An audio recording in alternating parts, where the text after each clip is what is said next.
This work investigates whether concerns about upholding identity could affect one's decision to work in specific jobs. Relying on some unique features of the Indian caste system, I provide experimental evidence that people are willing to forego substantial earnings to avoid jobs that conflict with their caste identity. Identity refers to individuals' concept of who they are. In a seminal paper, Akerlof and Cranton developed the idea that identity is oriented around social categories, for example, men, women, and so on. These social categories are associated with different behavior prescriptions. Violating such prescriptions could lead to emotional or psychological costs. In this way, identity can affect a host of economic outcomes, and the outcome I examine in this paper is labor supply.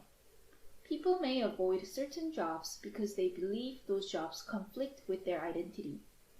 This paper aims to empirically establish this relationship and disentangle the effect of identity from that of social image. To do this, I take the question to the state of Odisha in India. First, I ran surveys to establish associations between caste groups and manual tasks, and also to document social rankings of caste groups. Second, I ran an experiment in which workers decide whether to take up various one-day job offers. All offers involve working on a default manufacturing task and one additional task. The additional task may be one of 3 identity tasks, which are associated with specific caste groups, or one of several control tasks which have no caste associations. The offers also differ in the time required on the additional tasks. However, offers are similar in other respects, including total working time and fixed daily wage. This figure summarizes my main results by plotting average take-up rates of offers against the time required on additional tasks.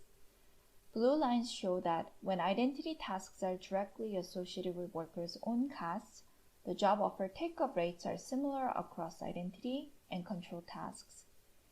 Green lines show that when identity tasks are associated with castes that rank higher, the gap in take-up rate is 23 percentage points. Lastly, red lines indicate that when identity tasks are associated with castes that rank lower, the take-up rate gap further increases to 47 percentage points. You can also see that the take-up gap is present even when workers are asked to spend just 10 minutes on the additional task.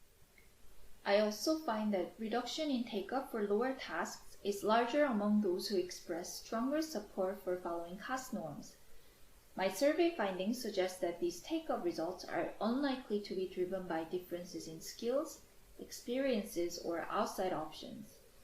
These results appear to be driven by concerns about identity rather than social image. The results are similar regardless of whether workers' decisions are private or public.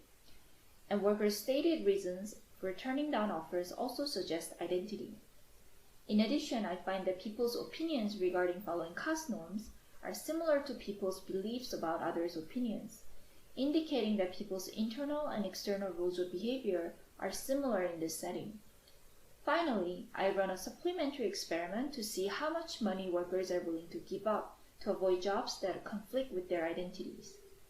This experiment offers workers a bonus wage for spending part of their working time on identity-violating tasks. Results show that 43% of workers are willing to give up 10 times their daily wage to avoid spending 10 minutes on those tasks which are predicted to violate their identity. Together, these findings reveal that workers' decisions are driven by concerns about breaking their internal rules of behavior. This identity channel could be important not just in the labor market of rural India, but in other settings where jobs are associated with specific social groups.